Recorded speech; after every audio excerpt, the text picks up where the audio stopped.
Bonjour à toutes et à tous. Aujourd'hui, je vais vous présenter un exercice pour illustrer le jeu d'Ultimatum.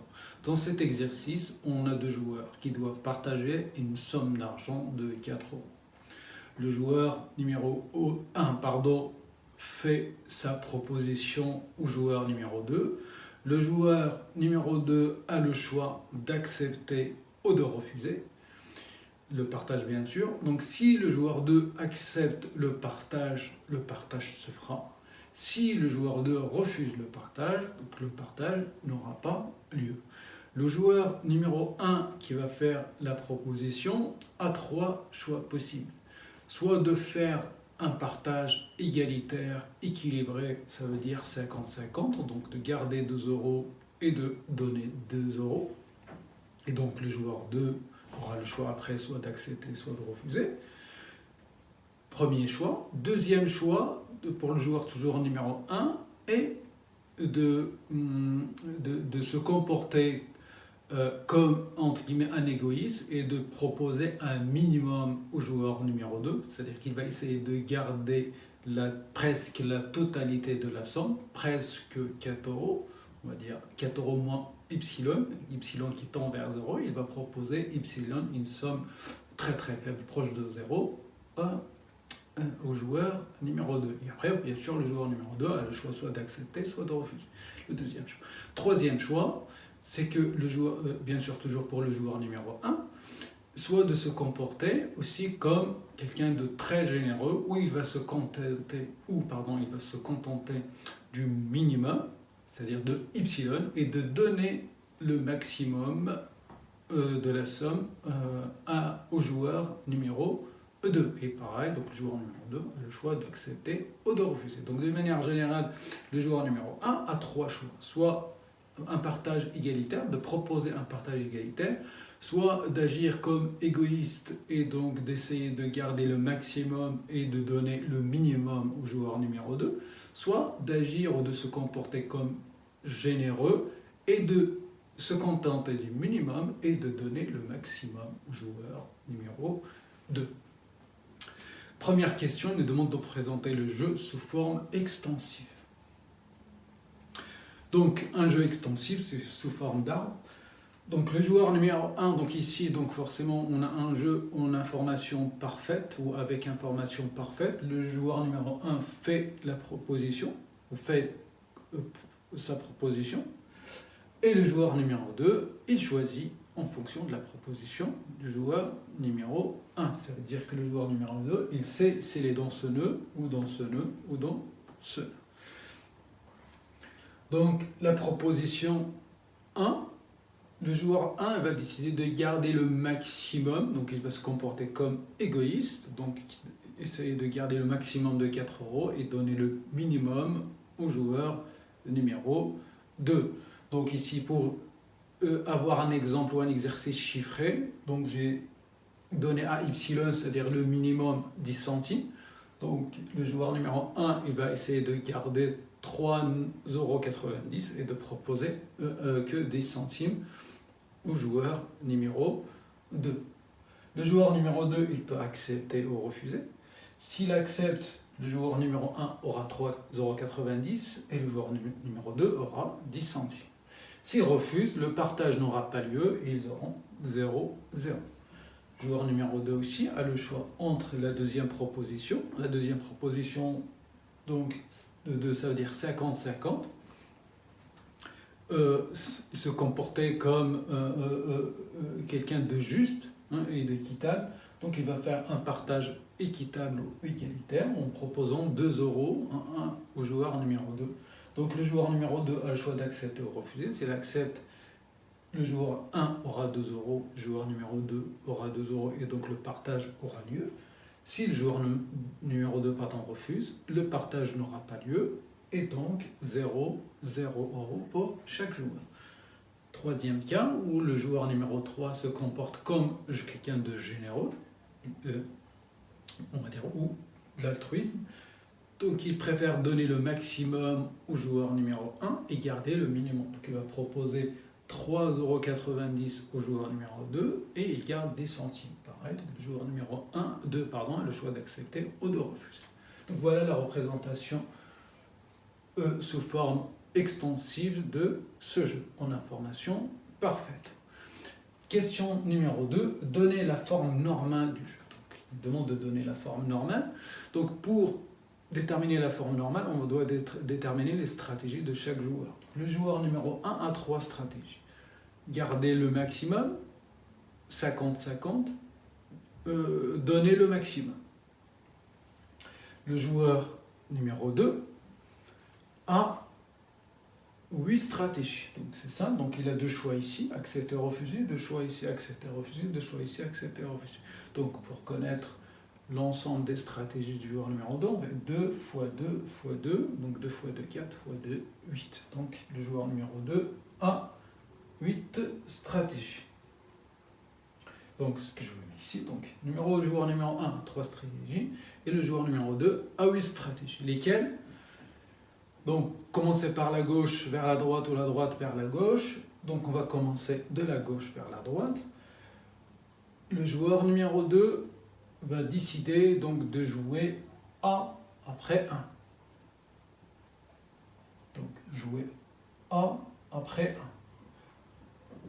Mais rien n'empêche que le joueur numéro 1 propose 2 au 3. Donc, il joue A après 1. Et donc, il va décider qu'est-ce qu'il va faire si le joueur 1 ne propose pas 1. Je vous rappelle que l'ensemble de stratégie, c'est un plan d'action de ce que fera le joueur à chaque nœud et à chaque situation possible. Donc, à chaque nœud et à chaque situation possible. Donc, ça aussi, c'est dans le domaine de possible. Il peut être là, il peut être là, il peut être là. Donc, il joue A. Et donc, il va décider donc de jouer A si il joue 2, ou de A s'il joue 3. Donc, A après 1, A après 2, A après 3. C'est-à-dire qu'il va jouer tout le temps.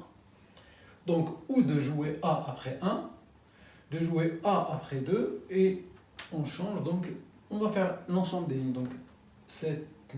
Donc, c'est 3 segments, A1, ou A, R. Donc, c'est le deuxième stratégie, donc de jouer A, et de jouer R, c'est jeu 3. Et après, donc de jouer A, R, donc c'est la troisième stratégie. A, R, troisième stratégie. Ou de jouer A, R1, ou A, R. Donc, je répète, donc de jouer A1. Donc, ça, c'est la première ligne, on est là. Donc, A1, ou de jouer A, R. De jouer A, R1, ou de jouer A, R. L'ensemble des cas possibles. Et on aura en tout, donc, 4. Il peut décider de dire, bon, s'il joue 1, je refuse. Et on fera la même chose.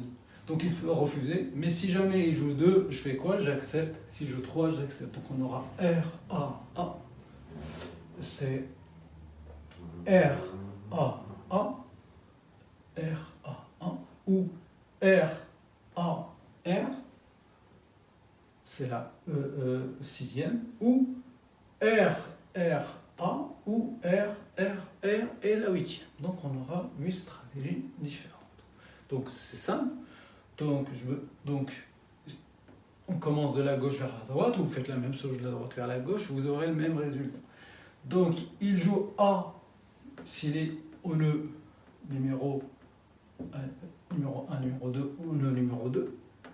Mais s'il est au nœud numéro 3, qu'est-ce qu'il fait? Numéro 4, qu'est-ce qu'il fait? Donc, il joue A, mais ici, il peut jouer A, R, là aussi, il peut jouer A, R. On fait l'ensemble des cas possibles. Donc, on a 4 pour A et on a 4 pour R, et le total ça fait 8. Donc 2 fois 2 fois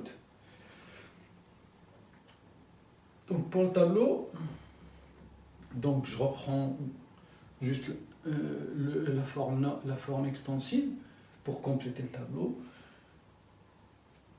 Donc on a 1, 2, 3 stratégies possibles pour le joueur numéro 1 et 1, 2, 3, 4, 5, 6, 7, 8. 8 stratégies possibles pour le joueur numéro 2.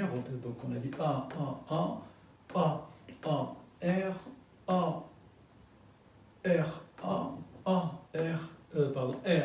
Après on fait la même chose pour R. Donc R, A, R, A, R. On fait la même chose. Donc on a complété. Après pour compléter le tableau, donc c'est ça. Donc le joueur 1, il joue 1. Donc on est dans cette proposition. Donc là on est dans la ligne. On va compléter cette ligne. Donc cette ligne, le joueur numéro 1 fait la première proposition, c'est-à-dire que l'ensemble des gains qui va être ici, soit 3,9, 0,1 ou 0,0. Il ne peut pas y avoir 2,2 ou 0,1, 3,9. Donc soit ce couple de gains. Donc le joueur numéro 1 joue 1. Et donc, la première, qu'est-ce qu'il fait le joueur numéro 2? C'est la première lettre qui correspond à ce qu'il fera dans le nœud ou s'il joue numéro 1. Donc, il joue 1. Donc, 1 accepte, donc 3, 9, 0, 1. Il joue 1, pareil, donc A. Donc, s'il joue 1, il accepte, donc 3,9. Pareil, donc là, ici, il joue 1. Donc, qu'est-ce qu'il fait? Donc, il accepte. Premier A qui est ici, donc il accepte 3 et donc 3,9, 0,1. Il joue 1, mais donc il accepte toujours. Et donc 1, il accepte 3, 9, 0, 1. Ici, donc joue 1 et la première, il refuse, donc il refuse 0, 0. Il joue 1, R refuse 0, 0. Il joue 1, R refuse 0, 0. Il joue 1, R refuse 0, 0. La même chose pour la ligne 2. Donc la ligne 2, donc on va être ici. La ligne 2, on est là, donc il joue 2, A. Donc maintenant c'est la deuxième lettre. Il joue 2, la deuxième lettre c'est A accepté, donc 2, 2. Il joue 2, deuxième lettre A accepté. Il joue 2, la deuxième lettre refusée, ça veut dire on sera là, donc 0, 0. Pareil, 2, deuxième lettre c'est R, donc 0, 0. Et 2, deuxième lettre, c'est accepté, donc 2, 2. 2, deuxième lettre, c'est accepté, 2, 2. Et toujours 2, deuxième lettre, c'est R, donc c'est refusé, donc c'est 0, 0. Et deuxième lettre, c'est refusé, pareil, 0, 0. On fait la même chose pour la troisième ligne, donc on va être ici. Troisième ligne, c'est qu'on est ici.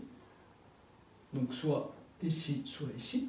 Donc il fait la troisième proposition et le joueur numéro 2, il peut refuser ou accepter. Donc c'est la troisième lettre. Parce que, donc troisième lettre, c'est c'est la décision du joueur numéro 2 face à la troisième proposition du joueur numéro 1. Donc il accepte. Donc s'il accepte 0, 1, 3, 9. R refuse, donc c'est 0, 0. Accepte 0, 1, 3, 9, R refuse 0, 0, accepte 0, 1, 3, 9, R refuse 0, 0, accepte 0, 3, 9 et R refuse 0, 0. Et on a complété le tableau et donc on a donné la forme normale de ce jeu, qu'on l'a transformé de la forme extensive à la forme normale avec information parfaite. Question 3, il nous demande les équilibres de Nash. Donc les équilibres de Nash, la méthode la plus simple, c'est de déterminer les fonctions ou meilleure réponse, donc avec les symboles. Donc soit cercle vert, fonction meilleure réponse du joueur numéro 1, et le triangle, fonction meilleure réponse du joueur numéro 2. Donc pour compléter, on commence avec le joueur numéro 1. Donc si le joueur numéro 2 choisit de jouer A tout le temps, A si proposition 1, il joue A si proposition 2, et il joue A si proposition 3. Quelle est la meilleure réponse du joueur numéro 1 joueur numéro 1, donc dans ce cas, donc si G2 joue cette stratégie, le joueur numéro 1 a le choix entre 3,9, 2 ou 0,1. Donc sa meilleure réponse est 3,9. Pareil, donc si le joueur numéro 2 choisit la stratégie AAR, quelle est la meilleure réponse du joueur numéro 1? Donc entre 3, 9, 2 et 0, c'est toujours 3, 9. Et pareil, donc si le joueur numéro 2 choisit AR1, donc il compare 3, 9, donc le joueur numéro 1, pardon, il a le choix entre 3, 9, 0 et 0, 1, donc forcément il choisit 3,9. La même chose ici, donc si le joueur numéro 2 choisit la stratégie ARR, donc 3,9, il est supérieur à 0, 0. Et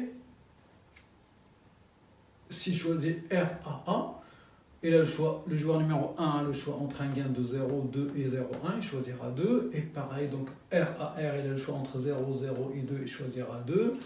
Et ici, donc il a le choix entre 0, 0 et 0, 1, il choisira forcément 0, 1. Et ici, 0, 0, il est indifférent, donc c'est les 3, il est indifférent entre les 3 cas. C'est la même chose. On fait la même chose, mais pour le joueur maintenant, le joueur numéro 2. Pour le joueur numéro 2, si le joueur numéro 1 choisit la stratégie, la proposition 1, de tout garder presque la totalité ou garder le maximum et donner le minimum. C'est-à-dire on est sur cette ligne. Et on va comparer les gains du joueur numéro 2. 0, 0, 0, 0, 0,1, 0,1, 0,1, 0,1. Donc on n'a que deux types de gains, non, soit ou deux montants de gains, soit 0,1, soit 0. Donc 0,1 est supérieur à 0. Et donc, il sera indifférent entre les cas ou les cases où il y a 0,1, 0,1. Parce que 0,1 est supérieur à 0,0. Donc il est indifférent entre les quatre stratégies. Donc quand le joueur numéro 1 choisit ou propose la première proposition ou choisit la première proposition, il est indifférent entre les quatre stratégies. Maintenant, si le joueur numéro 2 choisit la deuxième proposition aux formules, la proposition numéro 2. Donc pareil, donc le joueur numéro 2 a le choix entre 2, 2, 0, 0, 2, 2, 0, 0. Donc forcément, on n'a que deux montants qui se répètent, ou deux chiffres qui se répètent, c'est 2 et 0. Donc 2 est supérieur à 0, il va être indifférent entre l'ensemble des cases où il y a et le chiffre 2. Et donc 2, 2,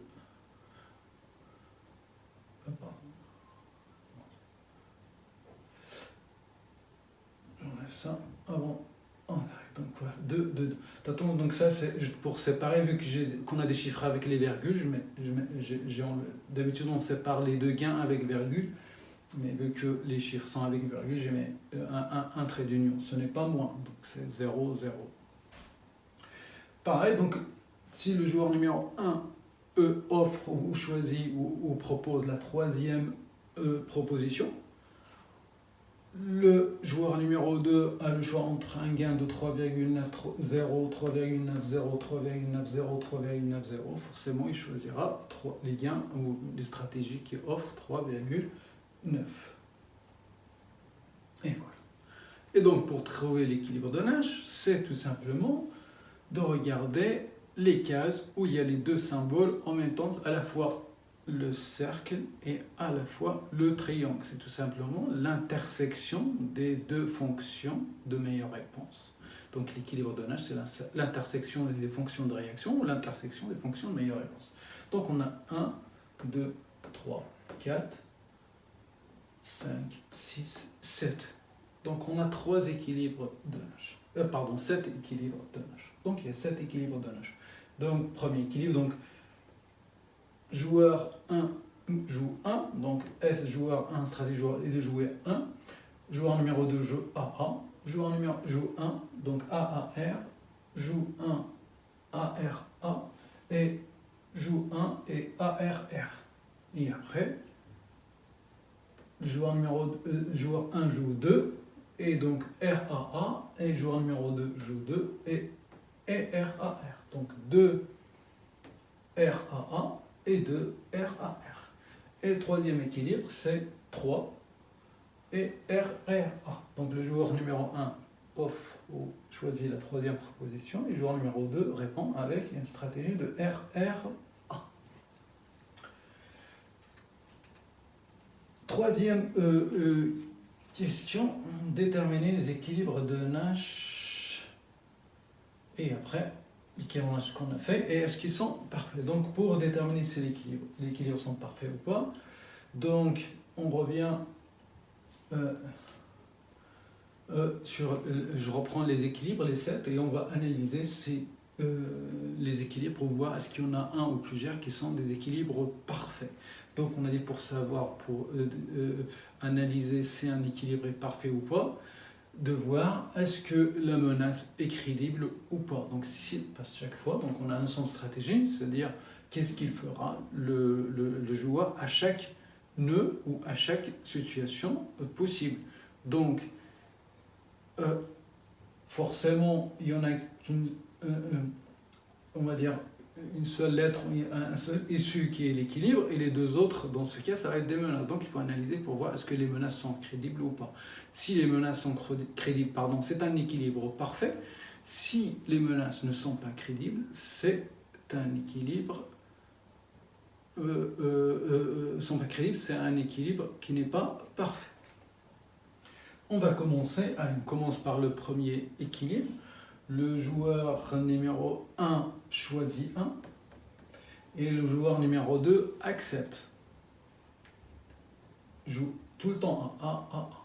Donc 1 et accepte. Donc le premier A, ça veut dire c'est qu'est-ce qui est la décision du joueur numéro 2 face à la stratégie 1. Donc face à la stratégie 1 du joueur numéro 1, le joueur numéro 2 accepte. Donc, on est ici. Donc, 1, A. Donc, les deux autres actions, c'est les menaces. C'est-à-dire, si il joue 2, j'accepte. S'il joue 3, j'accepte. Donc, s'il joue 2, il accepte. Donc, c'est une menace. Donc, si vous jouez 2, j'accepte.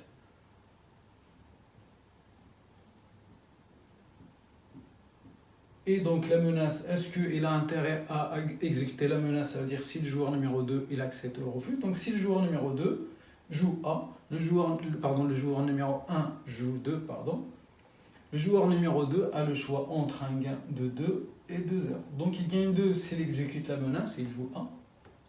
Et il gagne 0 s'il n'exécute pas la menace et il joue R. Donc on voit bien qu'il a intérêt à exécuter la menace parce que s'il n'exécute pas la menace, il aura un manque à gagner de 2. Donc là ici, il a intérêt à exécuter la menace parce qu'en exécutant la menace, et il gagne plus s'il n'exécute pas. Donc la menace est crédible. On va voir la deuxième menace. Il lui dit si vous jouez 3, j'accepterai. Donc s'il joue 3, il accepte. Donc si le joueur numéro 1 propose le troisième partage, le joueur A accepte. Donc le joueur A accepte, il gagne 3,9, mais s'il décide de ne pas exécuter la menace, il gagne 0. Donc ce n'est pas avantageux pour le joueur numéro 2. Donc le joueur numéro 2 a intérêt à exécuter la menace parce qu'il gagne 3,9 et 3,9 il est supérieur à 0. Donc les deux menaces ici sont crédibles. Donc cet équilibre 1 A est un équilibre de Nash parfait. Le premier est un équilibre de Nash parfait. Voilà. Donc 1 est un équilibre de Nash parfait et qui donne des gains 3,9, 0,1. On va analyser maintenant la deuxième. Donc jouer toujours 1, il accepte, mais les menaces, il accepte la deuxième et il refuse la troisième. Donc, il accepte la deuxième. Donc la deuxième, on a vu que donc il exécute la menace parce que 2 supérieur. Mais ici, il nous dit qu'il refuse. Donc il dit si vous jouez 3, donc il refuse. Donc c'est la menace. Est-ce qu'il a intérêt à exécuter la menace? Non. Donc s'il exécute la menace, il gagne 0. S'il n'exécute pas la menace et choisit 1, il gagne 3,9. Donc il n'a pas intérêt à exécuter la menace, parce que s'il exécute la menace, il aura un manque à gagner de 3,9. Donc l'agent ou le joueur est un agent rationnel. Donc la menace n'est pas crédible. Donc ce n'est pas un équilibre parfait. Cas numéro 3, donc A, R, A, donc il accepte, il refuse la proposition 2, il accepte la proposition 3. Donc la proposition 2, il la refuse. Donc s'il refuse, il exécute la menace, il aura 0. S'il n'exécute pas la menace, il aura 2. Donc il a intérêt à ne pas exécuter la menace. Parce que s'il exécute la menace, il aura un manque à gagner de 2. Donc pareil, donc la menace n'est pas crédible. Refuser les deux, donc accepter et refuser la deuxième et la troisième. Donc on a vu, donc refuser la deuxième, c'est exécuter la menace gagner 0, ne pas exécuter la menace gagner 2. Donc c'est exécuter la menace avant qu'il gagne de 2. donc pas crédible. Et même ici, donc s'il exécute la menace, il gagne 0. S'il n'exécute pas la menace, il gagne 3,9. Donc s'il exécute la menace, il aura un manque à gagner de 3,9. Donc la menace aussi n'est pas crédible. Donc ce n'est pas un équilibre parfait. J'ai oublié une petite virgule ici. Donc le cinquième équilibre, jouer 2. Donc jouer 2. Donc le joueur numéro 1 va faire la proposition numéro 2. On est là. Et le joueur numéro 2, qu'est-ce qu'il fait face à la proposition 2? Donc la proposition 2, c'est la deuxième lettre. Donc il accepte. Donc il accepte 2,2. Et donc refuser la première et accepter la troisième, c'est les deux menaces. Refuser la première, c'est une menace, et accepter la troisième, c'est une menace. Donc est-ce qu'il a intérêt à refuser la première? Donc si le joueur numéro 1 propose 1, le joueur numéro 2, dans sa stratégie, c'est de refuser. Donc s'il refuse, il gagne 0. S'il accepte, il gagne 0,1. Donc, s'il exécute la menace, il aura un manque à gagner de 0,1. Donc il n'a pas intérêt à exécuter la menace, et donc la menace n'est pas crédible. Donc je peux aussi analyser la deuxième. Pareil, accepter et refuser. Bon, s'il refuse, il gagne 0. S'il accepte, il gagne 3,9. Donc là aussi, il n'a pas intérêt à exécuter la menace parce qu'il aura un manque à gagner de 3,9. Donc ce n'est pas crédible. Il suffit juste qu'il y a, vu ici qu'on a deux menaces, il suffit qu'il y en a une de deux qui n'est pas crédible, donc l'équilibre n'est pas parfait. La dernière, donc 3, et face à la 3, il accepte donc 0, 0. Et donc les deux autres, c'est des menaces. Donc R et R. R face à la première proposition, refuse. Face à la deuxième proposition, refuse. Donc c'est les menaces. Je refuse, je gagne 0. Si j'accepte, je gagne 0,1. Donc je n'ai pas intérêt à exécuter la menace puisque le manque à gagner est de 0. Pareil. Je refuse, je gagne 0. Donc c'est-à-dire si j'exécute la menace. Si je n'exécute pas la menace, donc j'accepte 2, je gagne 2. Donc si j'exécute la menace, j'aurai un manque à gagner de 2. Donc je n'ai pas intérêt à exécuter la menace là aussi. Et donc, il n'y en a qu'un seul équilibre de Nash parfait qui est la première position, le joueur garde le maximum, compose ou fait une proposition de telle sorte qu'il garde le maximum et il donne le minimum au joueur numéro 2. J'ai rajouté une question. Déterminer l'équilibre de Nash parfait en sous-jeu. Donc pour que je fasse à la fin une petite remarque. Donc on a vu que pour l'équilibre de Nash parfait en sous-jeu, on fait par induction ou à rebours. Donc on va commencer de la fin de jeu vers le début du jeu. Donc la fin de jeu, donc ici ça c'est le nœud du joueur numéro 2. Et on va voir donc quelle est la meilleure réponse du joueur numéro 2 à chaque nœud. Donc dans le nœud numéro 1, le numéro 2, le numéro 3, le nœud numéro 4. Donc au nœud numéro 2, le joueur numéro 2 a le choix entre 0 et 0,1. Donc 0,1 est supérieur à 0. Donc la meilleure réponse c'est accepter. Pareil, donc nœud numéro 3, choix entre 0 et 2. Donc 2 est supérieur à 0, donc il va aussi accepter. Et ici, donc 0, 3,9. Donc 3,9 est supérieur à 0, donc forcément, il va accepter. Donc, les solutions de ce jeu, de sous-jeu, qu'on aura à chaque nœud, c'est 3,901, 2, 2 et 0,1, 39. Et après, donc le joueur numéro 1, on va remonter vers le nœud numéro 1, et ce qu'il va choisir ici, c'est le joueur numéro 1. Donc le joueur numéro 1, il intervient maintenant, et il va choisir entre 0,1, entre 2 et entre 3,9. Donc 3,9 est supérieur à 2 et supérieur à 0,1, donc il va choisir la proposition ou la stratégie 1. Et donc, l'équilibre de Nash parfait en ce jeu, c'est la stratégie du joueur numéro 1 de faire la première proposition, de garder le maximum et donner le minimum, et le joueur numéro 2 d'accepter. Donc, l'équilibre de nage parfait en sous-jeu. Donc c'est stratégie étoile, donc joueur numéro 1, joueur numéro 2. Joueur numéro 1 formule la première proposition, garder le max, donner le min. Et le joueur numéro 2 étant rationnel, il va accepter parce que toujours 0,1 est supérieur à 0, quel que soit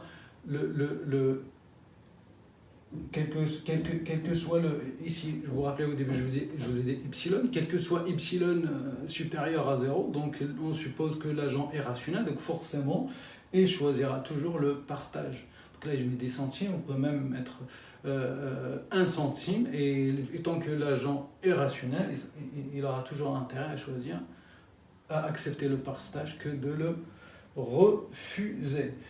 Donc, si vous avez remarqué, on retrouve la même chose. Donc le sentier d'équilibre, c'est garder le maximum et donner le minimum. Joueur numéro 2 accepte et qui donne un gain toujours de 3,90. Donc on retrouve la même chose. Tout simplement, l'équilibre de Nash parfait en sous-jeu, c'est un équilibre parfait, de Nash parfait. Pourquoi? Parce que ici, qu'est-ce qu'on a fait ici? On a à chaque nœud, ou à chaque sous-jeu, on a déterminé l'équilibre ou la meilleure réponse du joueur numéro 2. À chaque sous-jeu, donc à chaque jeu, on a trouvé l'équilibre de chaque jeu. Donc automatiquement, chaque fois ici, ce qu'on a fait, on a éliminé les menaces non crédibles, tout simplement. Donc forcément, chaque fois qu'on trouve l'équilibre, on choisit la meilleure réponse, on élimine automatiquement les menaces non crédibles. Et donc à la fin, on va se retrouver avec l'équilibre de Nash en sous-jeu, qui est l'équilibre de Nash parfait, qui permet d'éliminer l'ensemble de toutes les menaces non crédibles.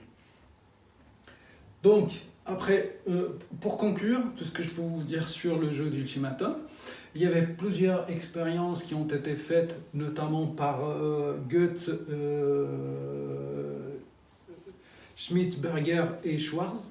Donc c'est des économistes allemands. Donc ils ont fait une expérience pour voir est-ce que on retrouve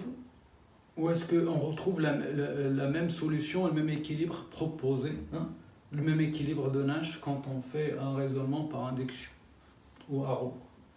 Donc ils ont pris des étudiants, on leur donne une somme d'argent, et on donne au joueur numéro 1 la possibilité donc de faire les 3 propositions, soit de garder le maximum, soit donner le minimum, ou de partager à 50-50, ou faire l'inverse, de garder le minimum et de proposer le maximum. Et les résultats de l'expérience sont complètement contradictoires avec ce qui nous prédit l'équilibre de Nash ici par induction ou à rebours. En fait, les résultats de l'expérience ont montré que le joueur numéro 1, même si c'est lui qui fait des propositions, c'est-à-dire il a un avantage stratégique parce que c'est lui qui a la somme et qui va décider de son partage. Les propositions que le joueur numéro 2 formule sont proches entre un partage 50-60. Donc, c'est-à-dire on est plus ici que ici. Et aussi, quand le joueur numéro 1 choisit un partage dans lequel il garde le max et il donne le min, le joueur numéro 2, il refuse, il sanctionne. Donc c'est-à-dire, ici le joueur numéro 2, il dit bon voilà, il a 4 € à partager, il a gardé 3,90 et il me donne 0,1, 10 centimes, qu'est-ce que j'en ai à faire? 10 centimes, allez, je refuse, bon, et il refuse. Et donc il refuse. Mais comment expliquer ça? On l'explique c'est-à-dire là, ici on met en confrontation le principe de la rationalité, où le joueur doit accepter même 1 centime à 0, parce que 1 centime il est supérieur à 0, et un autre principe qui est un principe d'équité et de justice. C'est-à-dire ici, ce qu'a montré l'expérience, c'est que ici, le joueur numéro 2 refuse parce qu'il suppose il estime que le partage proposé est injuste. Et donc il refuse parce qu'il y a de l'injustice, un sentiment d'injustice, donc je refuse le partage. Par contre ici, donc le joueur numéro 2 accepte, et même le joueur numéro 1 malgré l'avantage stratégique qu'il a parce que c'est lui qui décide du partage, il propose un partage entre 50% et 60%. C'est-à-dire le joueur numéro 2 aussi, il n'agit pas, donc, c'est-à-dire si on suppose la rationalité, il va garder le maximum et proposer des miettes au joueur numéro 2. Mais malgré ça, ce sentiment d'équité ou d'être juste avec l'autre l'a poussé en fait, ou le pousse tout simplement à faire un partage qui s'approche de 50-50. Donc voilà ce que je peux vous dire sur le jeu d'Ultimatum et l'équilibre de Nash en sous-jeu qui est remis en cause par l'expérimentation, et donc on a une notion de rationalité et de l'autre côté de l'équité qui prédomine ou qui gagne ou qui détermine la décision ou influence la décision de chaque joueur. Et voilà, j'ai fini l'exercice. Si vous avez des questions, toujours n'hésitez pas, envoyez-moi vos questions par mail. Mon adresse mail, vous l'avez dans la bande d'annonce. Et si vous avez aussi des propositions d'exercices, n'hésitez pas. Et je vous dis à très bientôt.